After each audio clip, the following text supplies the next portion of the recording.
Hello, I'm Kim, coordinator of the REALISE project, demonstrating a refinery adapted cluster integrated strategy to enable full chain CCUS implementation. So before we start our presentations, we would like to ask you one question to see who is our audience today. Please select the category you identify you with.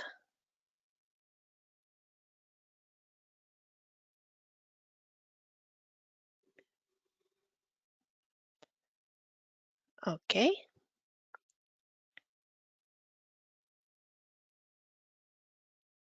Please select one and yeah. We now have more than 90% people have voted, so I'll close the poll and share results. Yeah, we see that, we have 52% academia and 48% industry. No general public, policymakers and media. Okay, maybe we should be more active with giving information outside technical person. Thank you very much. Then we can continue to our presentation. So first I will give a brief introduction of the project. Next slide, please.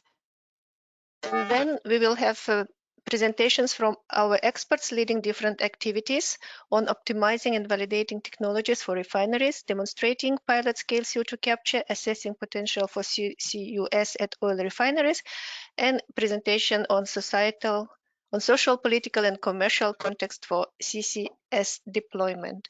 Next slide, please. REALISE has received funding from the European Union's Horizon 2020 Research and Innovation Programme. The project started in May 2020 and will last for 3 years. We have 14 EU partners and 3 partners in mission innovation countries working all together along the full CCUS value chain as shown in the picture to the right. In addition, we have a collaboration established with external Experts Advisory Board, including Concava Petroineos, Saras Technology Center Mongstad, Global CCS Institute and Science Foundation, Ireland. Next slide, please.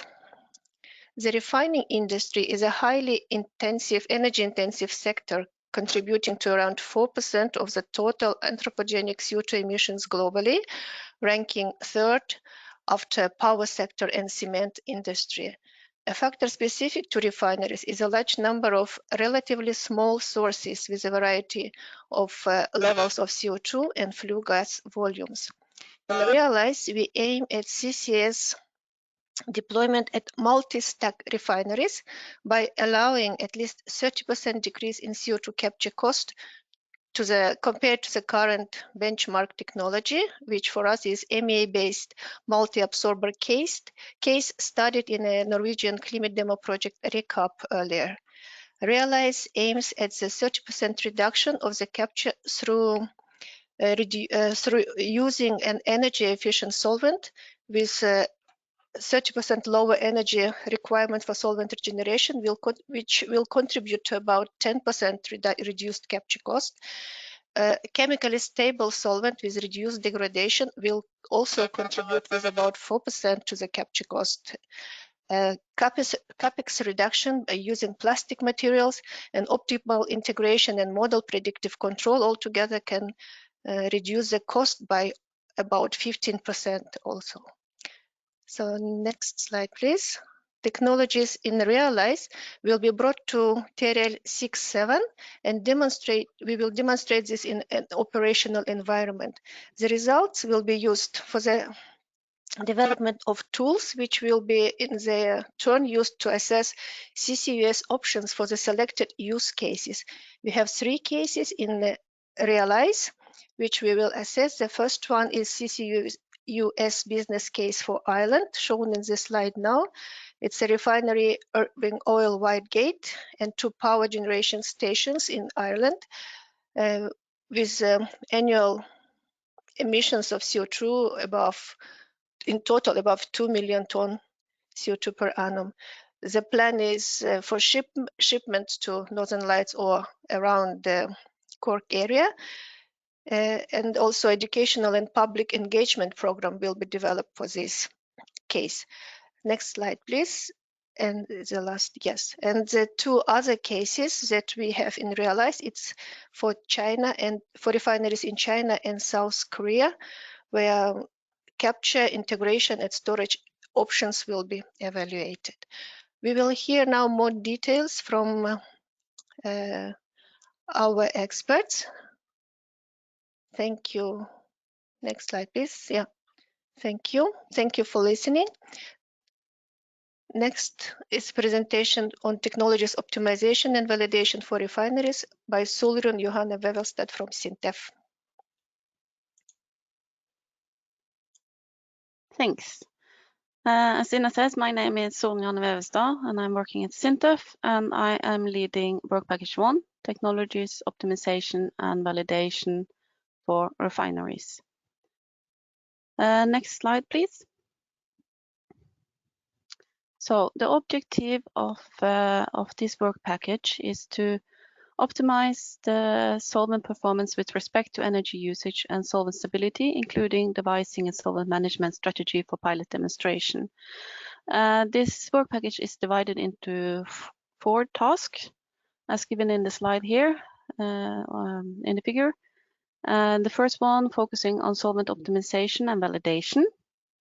The second one on solvent management and emission strategies.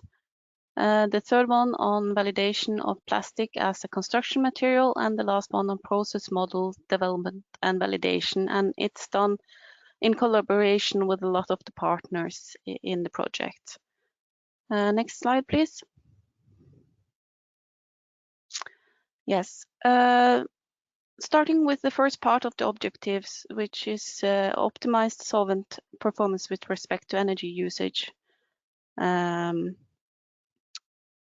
This slide shows a combination of the experimental setups that has been used to provide experimental data as input to thermodynamic and kinetic models, which forms the basis for process simulation. And altogether, this gives this helps us finding the optimal concentration for the solvent blend we've chosen. And in this case, the solvent blend was already found in a previous EU project, HyperCap. So it's the optimization that has been conducted. Next slide, please. And here you have some of the results from the simulation case, where you have simulated how the realized solvent works with different CO2 content in the flue gas, and comparing it with some of the, for example, MEA, which is an open case, but also CSER1. And as you can see, it shows some promise when it comes to the energy usage. Next slide, please.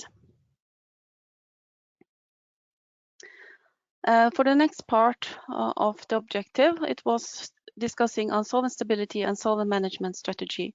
This is a technology that is based on chemical reaction.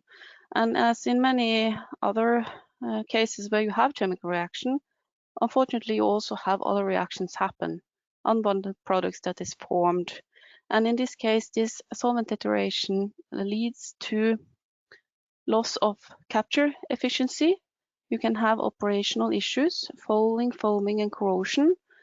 In addition, as you also can have environmental and health aspects through emission or spill, and all of this increases the cost. So how do we deal with this? Next slide, please.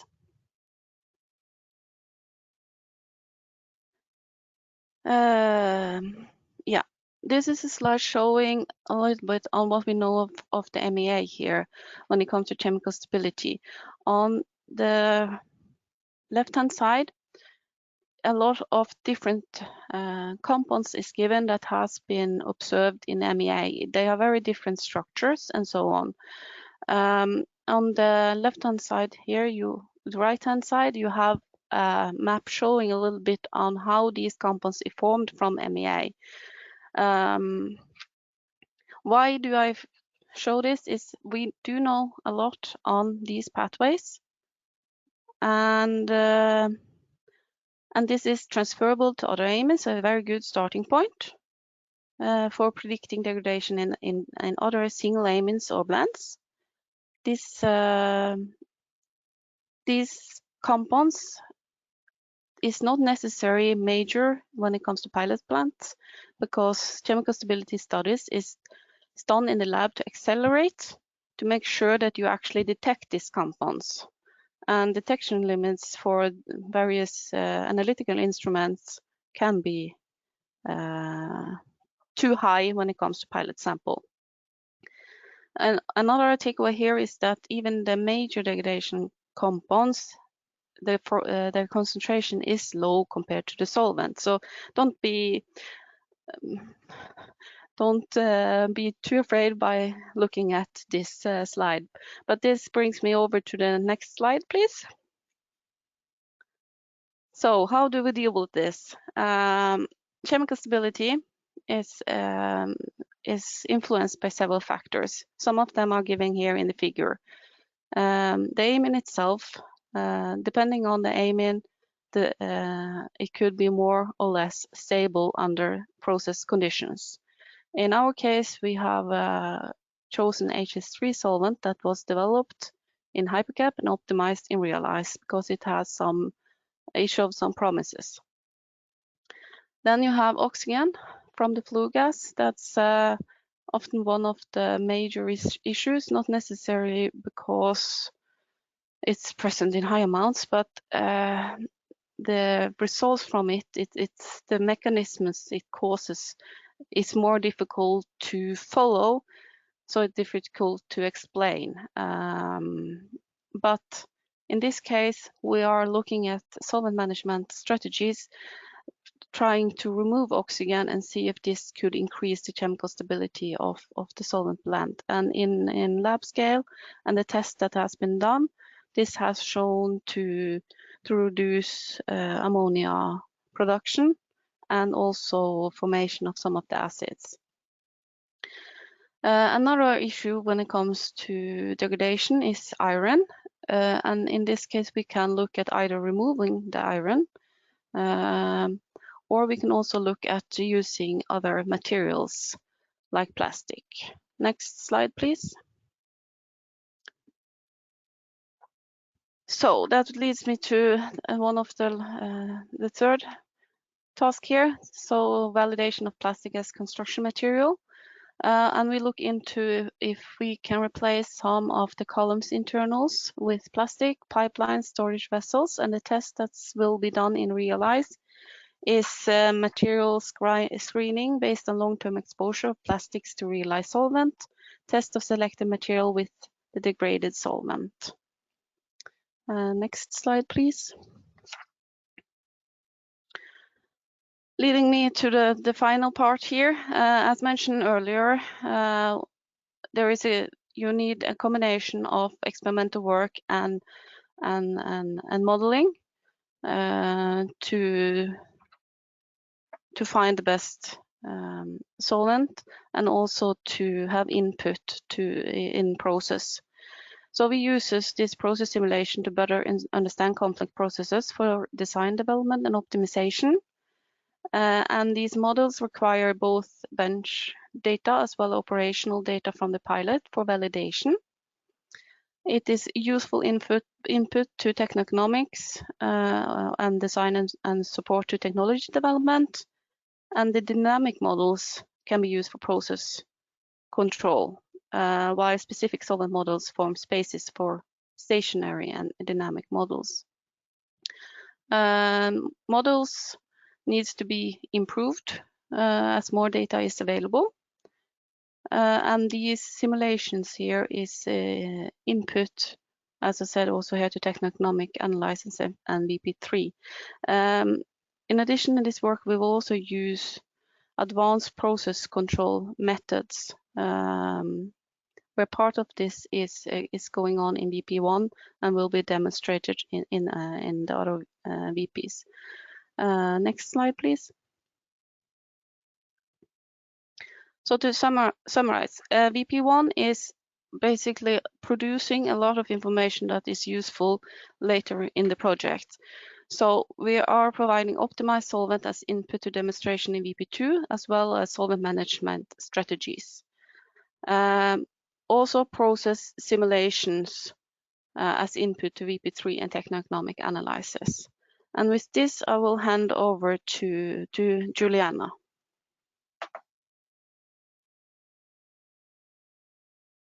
Yes, thank you, Solrun. So I'm Juliana Monteiro, working at TNO, and I'm a work package leader of work package 2 in REALISE, which is about the demonstration of technologies.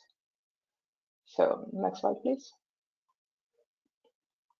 So the work package 2 objective is quite straightforward. Is actually to demonstrate CO2 capture from refinery flue gases using the HS3 solvents that Solrun mentioned. Next slide, please. So to realize this two demonstrations, we have we have two pilots. So the first pilot is what we call the TNO mini plant that you see in the first picture to the left. It's a mobile CO2 capture system with 20 liters of solvent inventory, and it can demonstrate solvents using real flue gases, because we can bring this plant to different locations. And this is what we're going to do in the REALISE project. We're going to bring it to a refinery, and this will bring then the solvents to Tyrrell 5. And then after that, we'll use a larger pilot plant, which is the SINTEF Tiller plant that you see in the right hand of the picture. It's a much bigger plant with 600 liters of solvent inventory, and this will be used to demonstrate the solvent system at Tyrrell 7. So next slide, please. So the first demonstration campaign will be taking place in the Whitegate refinery in Ireland.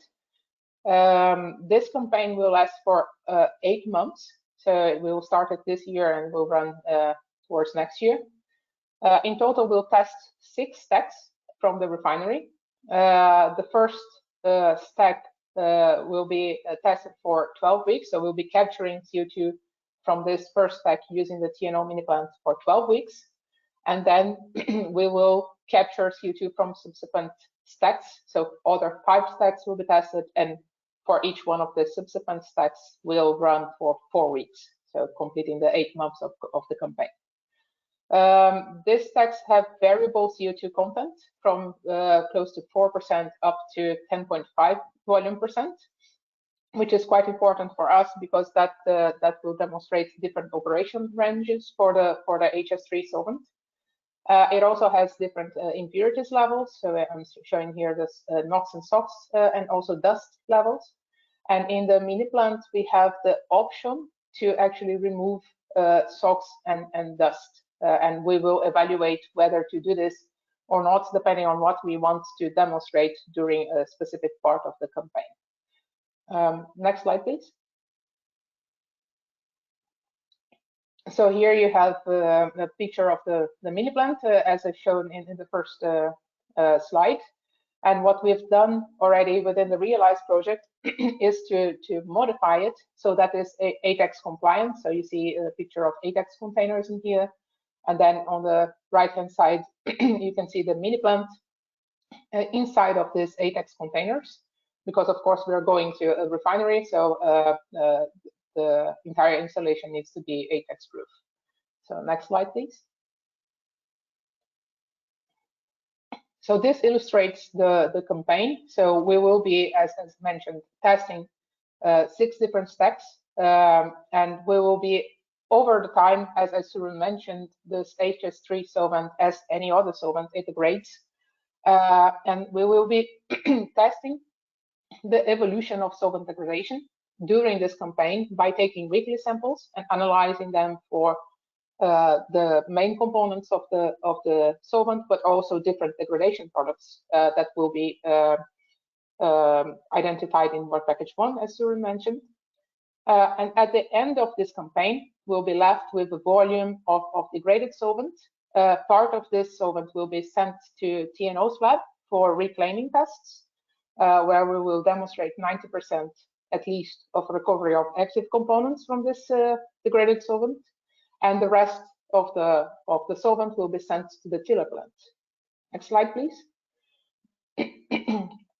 In the chiller plant, which you see here in a little bit bigger picture, so it's a much larger plant as compared to the TNO plant. I think there are 11 floors that we can see here as compared to 3 floors, for instance, for the TNO plant. So it's a much bigger system. That next slide, please. And that becomes quite important, of course, when we have a bigger system, because we can test different things. So the targets of the campaigns are quite different also. So we'll start the campaign, as mentioned, by mixing partly degraded solvent from the campaign to fresh solvent. And with this, we'll mimic partly reclaimed solvent. This campaign will last for 12 weeks and will demonstrate the low energy demand of the HS3 solvent. And we'll also monitor degradation and emissions from both the absorber and the stripper side. So this plant is also, during REALISE, being equipped with a CO2 compression and liquefaction train. And this is quite important because it also allows us to verify the CO2 quality. And the target is to generate CO2 that has high quality for shipping. And in this campaign, as mentioned, we'll bring HS3 to the technology readiness level 7. Next slide, please. So the outcome of work package 2 is that, well, from the inputs received from work package 1, we know which solvent formulation to use, we know which operational window, and then from these 2 campaigns that are performed, we'll validate the energy requirement numbers, and we'll also the operational parameters for the runs, which are quite important for understanding how to run this in full scale.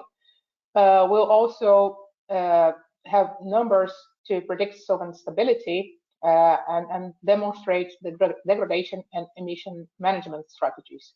So all this together will bring this novel open solvents to TRL 7, which is also quite important to the development of CCS in general. And the CAPEX and OPEX of CO2 capture, these numbers are very important for work package 3. Which will deal with the modeling of the full case scenarios. But next slide, please. To talk about that, I'll hand over to Pádraig.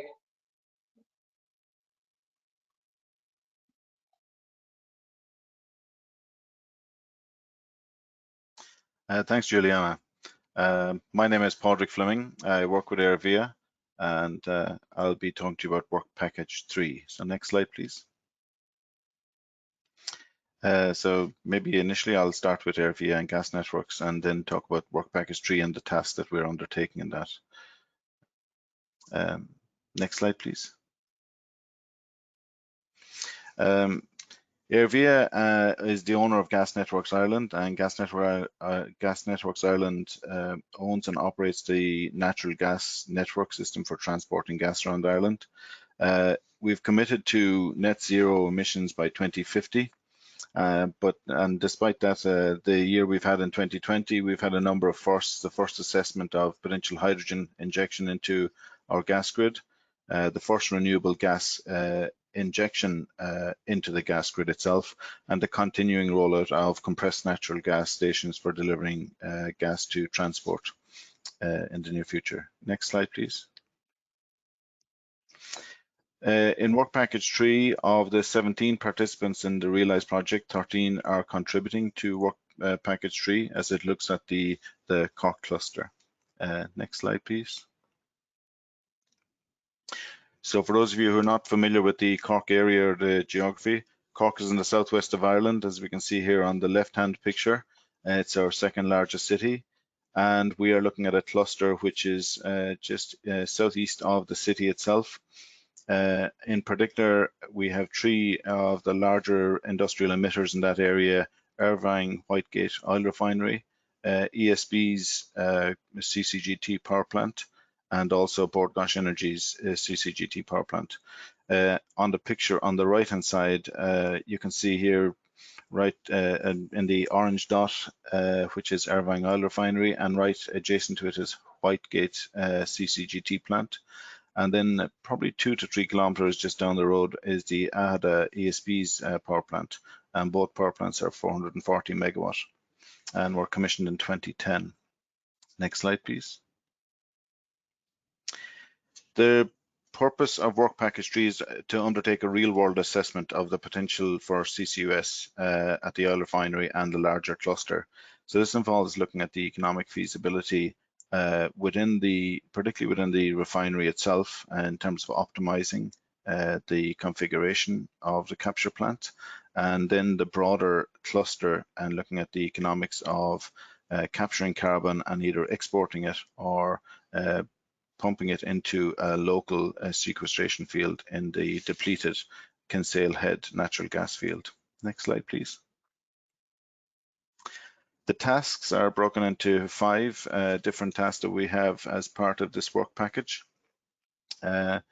Starting with the optimal integration and techno-economic assessment, looking at developing a carbon capture tool for the refineries, the cluster transportation itself, CO2 utilization, and finally a report synthesizing everything that has been developed as part of the work package. Next slide, please. Work Package 3.1, which has commenced at the end of 2020, is really looking at within the refinery and within the cluster as to what is the most economic way of configuring the capture plant. So the beauty of the solvent and the capture plant is that it can be built to size. Therefore, we can optimize on the basis of either a single capture plant for the whole industrial site, or down to individual capture plants for stacks. But that also requires us then to optimize on the basis of how to configure that best. That's also going to examine the plot size, utilities in terms of electricity and steam requirements and availability, and the costs of those, and which is the most effective way of configuring it. That is being led by Polemy in Milan. Next slide, please.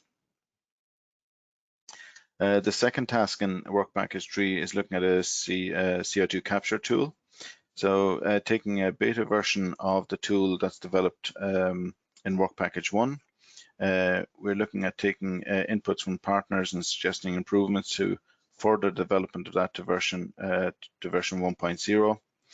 Then that will be released in combination with a workshop involving members of our industry club and taking feedback from the industry club to further enhance and refine that version to version 2.0. And that will be made available towards the end of the project. Next slide, please. Task 3.3 is probably the area where most work has been done, as this started almost a year ago, and that is looking at the cluster itself. So we're looking particularly at the 3 emitters in the Cork area, looking at the cost benefit of capturing CO2 and transporting it by ship to other European storage sites, and also looking at the prospect of developing an indigenous storage field in the now depleted Kinsale gas field, which is approximately 50 kilometers south of the cluster site itself in the Celtic Sea. We're also looking at the compression, conditioning and liquefaction requirements for CO2 in the Cork area that would be required to either export or to store it locally. And lastly, we're also looking at the jetty and dock requirements which will be required for that. That is being coordinated by a colleague of my own, Paul Murphy in Ervia. Thank you. Next slide, please. Just again, in terms of the pictograph here on the left shows the the depleted Kinsale gas field. Decommissioning of that gas field has commenced in 2020. There remains a pipeline from Inch Terminal, which is shown at the top of the picture on the left, out to Platform Alpha.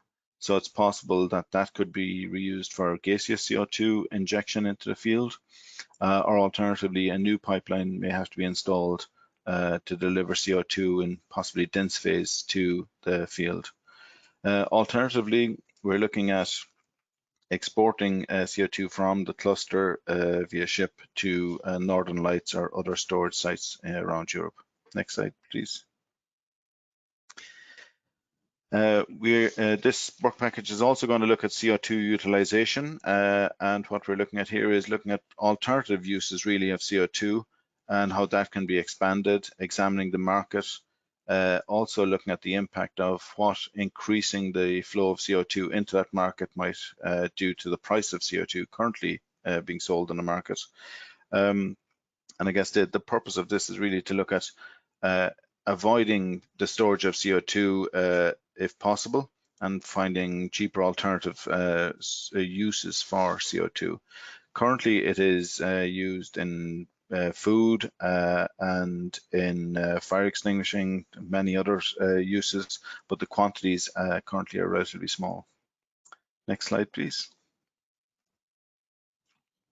And finally, the last task of the report is to develop a report looking at all aspects of the cluster development, including cost-benefit analysis, and developing that report in conjunction with SARS in Italy, who are looking to take learnings from this cluster study for the refineries in Italy that SARS has. Next slide, please. That's it from me. So I'll hand you over to Niall Dunphy. Thank you.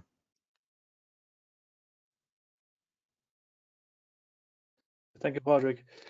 My name is Niall Dunphy. I'm from University College Cork, and I'm going to talk about Work Package 4, which is dealing with the social, political and commercial context of carbon capture and storage deployment. So the object of this work package is to develop an in-depth understanding of the societal, socio-political and commercial context of CCS deployment. Next slide, please. There are 6 tasks, and I'll just briefly go through them. The first task is education and public engagement best practice, and the deployment of any major infrastructure, including CCS, which are needed for the required energy and industrial transition, can only be realized with societal acceptance. Aware of this importance, this initial task was concerned with understanding what constitutes successful civic engagement. It comprised a critical review of education and public engagement associated with large energy and related infrastructure. Next slide, please. So information on selected case studies were gathered through a literature review combined with interviews of key informants. The method used for education and public engagement in each of the cases was identified. Key challenges faced by such programs were analysed and best practices documented. The knowledge developed in this task, which is just completed, will feed into the development of an education and public engagement program within Task 4.2, which I'll talk about next. Next slide. So Task 4.2, it's using this developed knowledge that I spoke about. It involves designing an education and public engagement program with input from community stakeholders. This program will be informed by just transition concepts and will leverage the experiences of the case studies which were reported on in the critical review in the previous task. Next task, please. So perceptions of fairness play a crucial role in determining the social acceptability of infrastructure projects.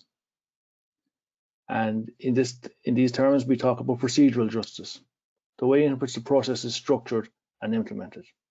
Is it seen to be fair? Distributional justice, how the benefits and the ills of a project are distributed, who benefits? And finally, recognition justice. We all like to feel that we're being acknowledged, that we're being recognized, and that we're being respected in this process.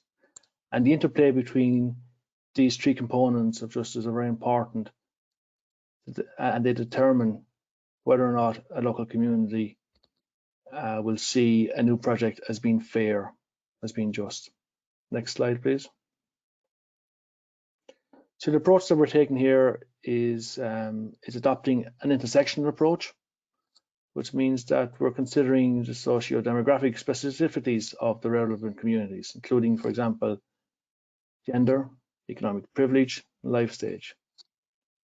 And during the design of the programme, we intend to trial key elements to evaluate their effectiveness, to identify areas of potential improvement, and to ascertain the transferability of the programme. Next slide, please. Task 4.3 is the socio-political context analysis. And this seeks to capture the socio-political lessons from CCS projects, the conditions and policies that enable success, and assess their implications for CCS at EU refineries. So in doing this, we aim to identify and analyse socio-political lessons from unsuccessful CCS projects, why they're unsuccessful, what was the context, to characterise key enablers of CCS facilities, and to identify requirements for successful deployment. Next slide, please.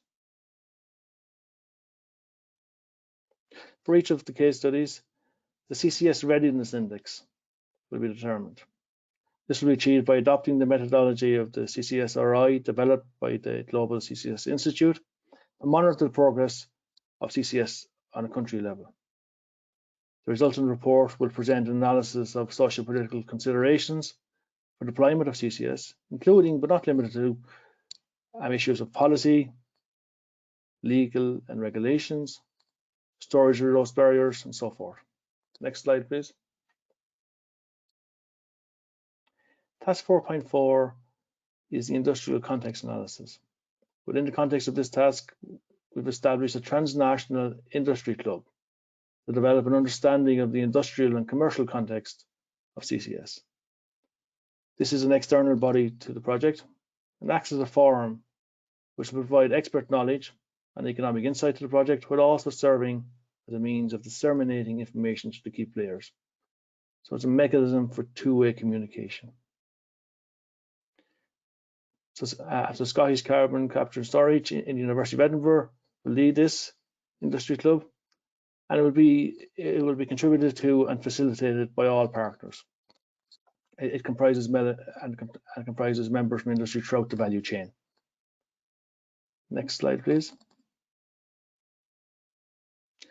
So the aims of the industry club is to contribute to plan the commercial deployment of capture technologies in refineries, to ensure that the technology is acceptable for the industry and technologically and economically viable, to contribute to the elaboration of a shared vision of CCS deployment in relevant regions, support the elaboration of a business model for carbon capturing at refineries, to attend regional stakeholder engagement events, and facilitate dissemination among industrial sectors, and to advise on exploitation results of the project.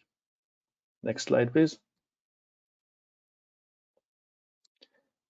4.5 comprises the public outreach activities and lifelong learning. So the aim is to actively contribute to increase societal readiness by improving public acceptance through outreach activities.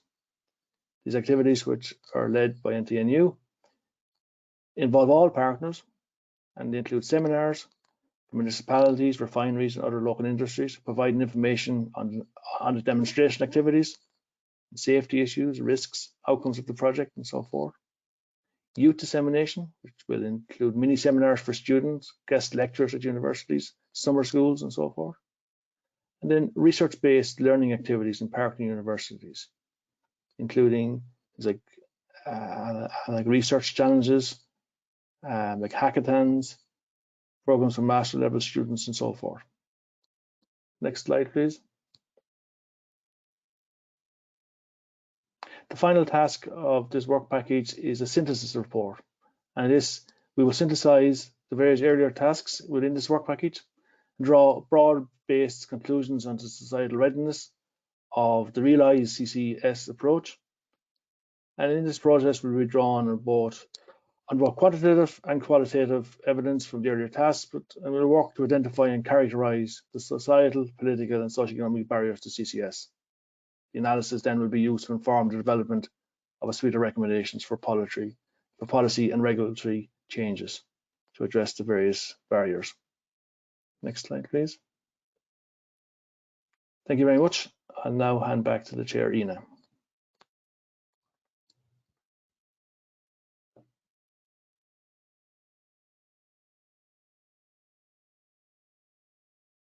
Thank you very much.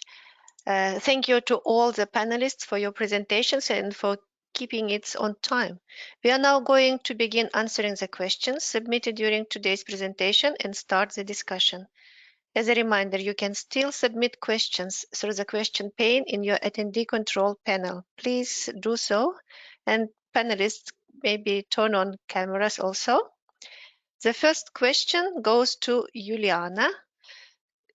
Does the test campaign at Whitegate include solvent reclaiming, and what are the expected cumulative hours of operation? So, answering the first part, no, we will not include solvent reclaiming in the campaign itself. The availability of the plant is expected to be close to 90%. And will run for 8 months. So we can do the maths. I haven't done the maths to know how many hours that is, but that's that gives us the running time. The plant runs 24/7. So the reclaiming activity will be done at the end of this campaign with the degraded solvent. And what we don't know yet, because this is a novel solvent, first time we use it in an industrial site, is actually how fast it will degrade, also in the presence of all the impurities and so on. So if needed, we can empty part of the inventory or even the whole inventory and refresh the inventory. So we don't expect this to be necessary over this 8-month campaign, but it may be something that's needed. And if that happens, we can also reclaim the solvent in between the emptying and refilling of the plant. So this is a possibility, but it's not the original plan. Thank you. Next question is to Solrun. How will the use of plastics in structured or random packing affect the OPEX? Yeah.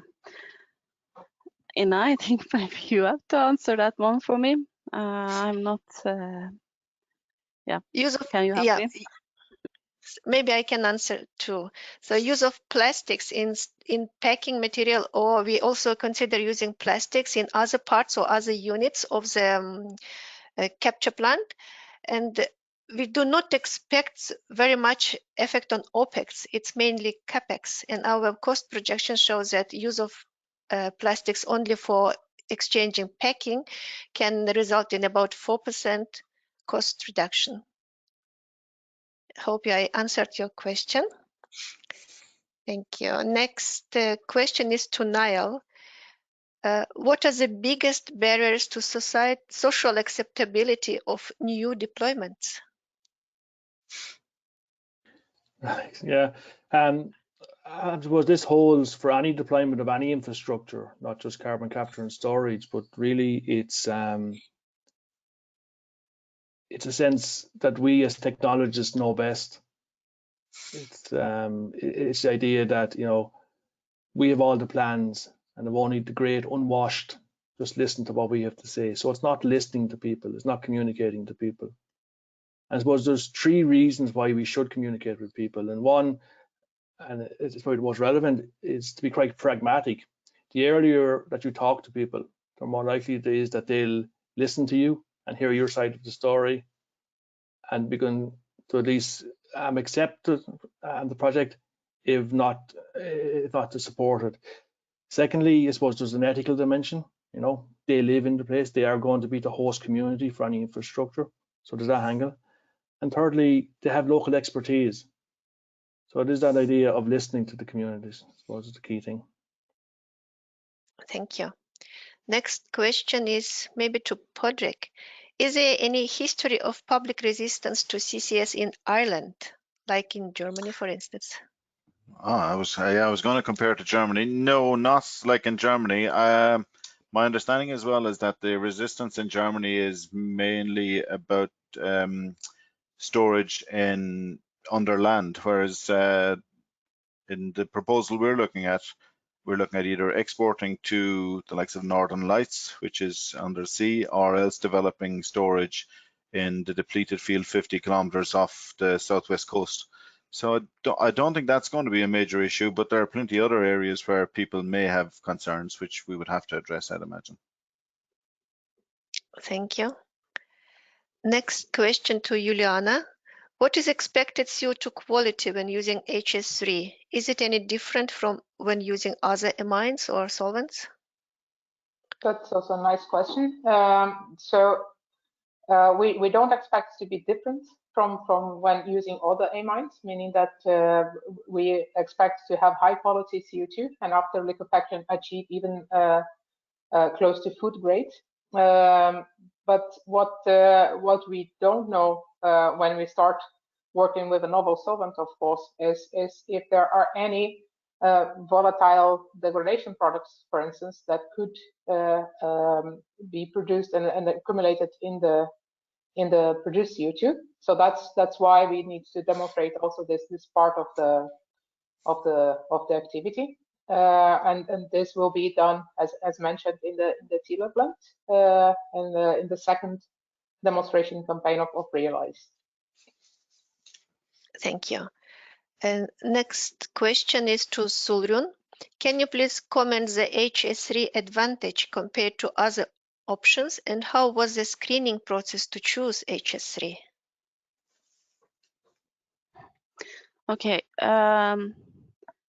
Advantages is it's based on the results shows that it has potential when it comes to a better lower SRD compared to others, and also that it has a good absorption, desorption, and capacity, CO2 capacity, while it still has relatively okay chemical stability under oxidative and thermodegradation conditions. How it was all the screening, it contains a lot of different experiments which was conducted in the Hypercap project. So usually for solvent development and screening of different solvents, you go through and look at the different the properties of the solvent. You look at viscosity, volatility. You look at the vapor-liquid equilibrium properties. You of course look at the absorption desorption rates, and as well you look into the stability under different conditions.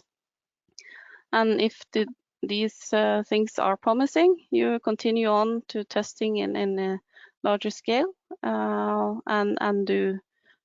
of course combining it with models to do some simulation and see how it performed in a process. I hope that answers part of the questions at least. Yes, thank you very much. There is a question also if there will be some LCA study at REALISE for HS3 solvent. We do not have LCA, life cycle analysis, in the REALISE, but maybe something to look at. The next question is to Niall. What about public acceptance of emissions to air from commercial solvents of undisclosed composition, or disclosing of emissions based on surrogate composition, hiding solvent composition from competitors, but also by extension the public? Before Niall answer, maybe I should mention, if we forgot to say, that this solvent composition, HS3 solvent, is open access solvent. All data, all chemicals that we use are published or will be published. So this is open access solvent. All information on emissions also will be available after a while. So please, Niall. What about public acceptance of emissions? Yeah, and I suppose the key thing for any local community or any public acceptability is trust in the process. And the more information that's available, the more trust there will be, first of all. If information is not available or full information is not available, once that becomes known, then trust breaks down and then you lead to problems. There's also obviously the regulatory context of that. We also need trust in the regulatory process. So there's an interplay between the acceptability and trust in the regulatory process. Yeah, so the more information we have, the better. Thank you. Next question is to Pádraig, maybe. How hydrogen can impact CCS activities, in particular by facilitating CCU? I think hydrogen is getting a lot of attention, obviously, all over Europe in the last year in particular. It's really accelerated. There are a couple of areas where hydrogen can help. So there's obviously production of blue hydrogen, which may or may not be necessary to facilitate the transfer of the existing natural gas grid to a hydrogen grid in the future. Certainly we expect to have green hydrogen on the gas grid in the future, but in order to allow that transition, it may be necessary at some stage to have some blue hydrogen also. So if blue hydrogen is produced, then something has to be done with the CO2 that's released. So CCS is quite complementary in that regard, and is being considered by a number of other projects around Europe. The other area where, as I said in Work Package 3, we haven't started yet, but we will be looking at alternative uses for CO2, and one of those is synthesized fuels, which would be combining hydrogen with CO2. But there's other implications there as well. So I think hydrogen has many uses, and it would be highly complementary with CCS. And I think certainly the early clusters that are being developed in the UK, for instance, are looking at hydrogen production in that area as well. Thanks. Thank you very much. Thank you. Next question to Niall. What are the most challenging public acceptance barriers around CCS? Yeah, I think it goes back to what I said earlier. It's the idea that proponents, that developers of projects don't engage early enough. Don't put sufficient effort into it, don't give it significant status, and usually it's delegated to quite junior people. So you really are starting from the back foot then straight away with that type of sort of half-hearted effort at public engagement. So that's one of the major barriers. There is, as we all know, there's barriers associated with false information being spread. Again, so the response to that is to build trust and be seen as a truthful player in the process. So it really comes down to building trust and engaging early. Thank you. There is still time to send in your questions.